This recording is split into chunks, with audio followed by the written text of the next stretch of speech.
Alors que la 6e étape de Pékin Express, le choix secret, toujours au Paraguay, sera diffusée ce jeudi 23 mars sur M6, Alexandra et Laura subissent critiques et insultes sur les réseaux sociaux, soupçonnées d'être favorisées.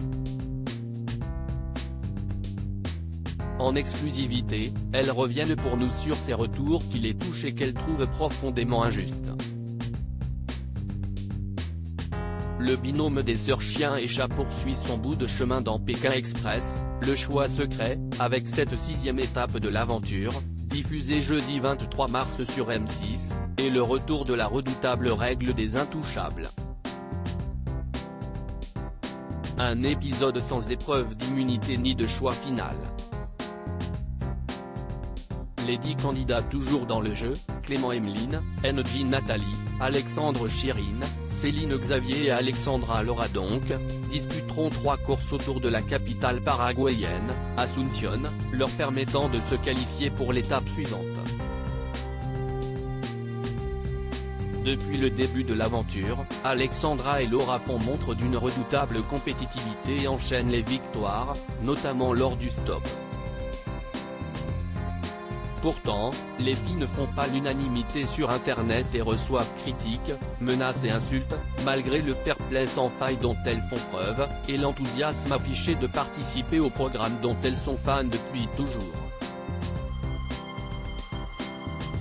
Alexandra et Laura, Pékin Express 2023, répondent aux critiques qu'elles reçoivent. Le binôme des sœurs Chien et Chat ne s'attendait pas à de tels retours des internautes. Même si elles avaient été prévenues par un binôme finaliste de Pékin Express. Alexandra, l'aînée, raconte « On adorait les deux amies Rosemary et Cynthia, de la saison 14, Pékin Express, sur les pistes de la Terre Rouge, puis Pékin Express, la route des 3 continents, diffusée en 2021, note de la rédaction. On les soutenait lors de leur saison parce qu'on se référait beaucoup à elles. Et Laura de renchérir, Cynthia a des problèmes de genoux et moi aussi.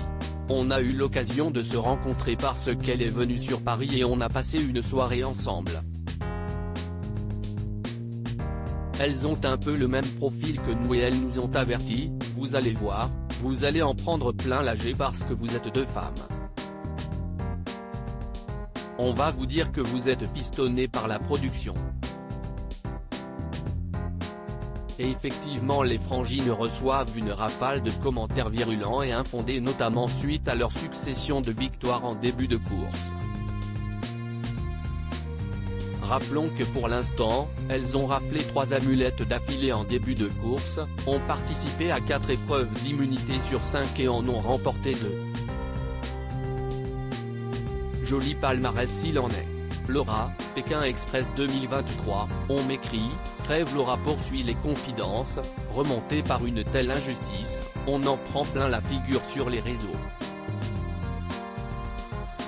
Moi je reçois des messages haineux, hyper méchants. On m'écrit, crève. Et tout ce que l'on vit aujourd'hui, Rosemary et Cynthia l'ont vécu avant nous. Ce qui nous énerve, c'est que les gens prétendent qu'on est favorisé sans nous critiquer sur nos capacités physiques ou autres. Et on se bat tellement, on s'arrache sur les épreuves. Et les gens disent qu'on a de la chance, qu'on est favorisé, qu'on a des voitures parce qu'on est belle. C'est rageant. Alexandra et Laura, Pékin Express, le choix secret, être 2 filles nous a parfois porté préjudice. Si cette idée que 2 filles sont plus facilement prises en stop est partagée par bon nombre d'internautes mais aussi par le producteur Thierry Guillaume qui nous confie, en stop, on sait que 2 jolies jeunes femmes sont plutôt avantagées, Laura et Alexandra n'en démordent pas, être des filles n'avantage pas toujours, non. NJ par exemple a eu plus de mal à trouver des voitures, à cause du racisme. C'est une réalité. Quant à nous, la moitié de la saison, on est emmitouflés dans nos parkas avec capuche ou nos doudounes et bonnets. De loin, les conducteurs, même quand ils roulent à 50 km/h, ne voient pas que nous sommes 2 filles. Ils voient juste des gens qui font du stop avec leur sac à dos. Même quand les voitures s'arrêtaient, elles devaient convaincre et ce n'était pas gagné. Au contraire, être deux filles nous a parfois porté préjudice. Et le physique n'aide en rien, ça a même pu nous défavoriser parfois quand l'homme voulait nous prendre et que la femme, à côté, refusait. Pour preuve, le jour où elles étaient un peu plus dénudées que d'habitude, elles n'ont pas brillé en stop.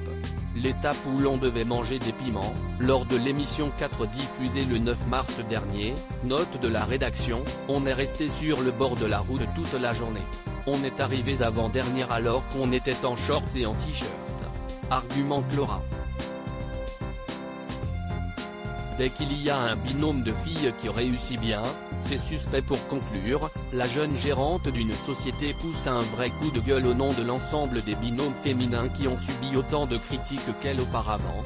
Ce qui m'énerve, c'est que l'an dernier les deux Belges, Lucas et Nicolas, les gagnants de la saison 15 Pékin Express, sur les terres de l'Aigle Royal, note de la rédaction, étaient super bons et personne n'a rien dit.